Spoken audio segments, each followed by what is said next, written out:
Isa sad sa among paboritong lutoon diri sa balay ang pork lumpia with daghang vegetables. Una is magisal lang ta sa atong mga lamas, ang ahos ug bombay. Nya once maluto-luto ng lamas, atong i-add ang ato ang ginaling. 1/2 kilo ni siya na ginaling. Then ato lang pud siyang i-mix until brown ni ato ang ginaling. Una ta mag-add sa ato ang mga utan. Una is ang sweet corn, kay dugay-dugay ni maluto.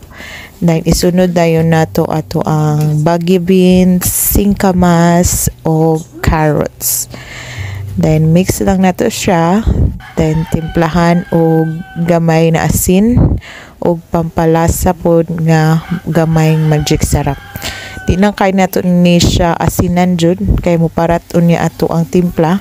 Nya basin unyag parat pod atong lumpia wrapper na napalit. Parat na jud kaayo atong lumpia.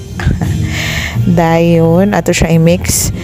Nya di lang kay nato pod siya lutuon kaayo kay ato para baning prituhon nya. Mas nami pod if murag na half cook lang ang mga utan kay para crispy pa ang singkamas ug ang carrots inig-ingkit nato sa lumpia unya.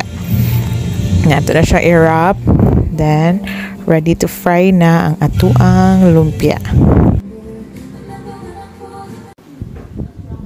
Mauna ni siya, naprito na nato ganiha. Mga unta.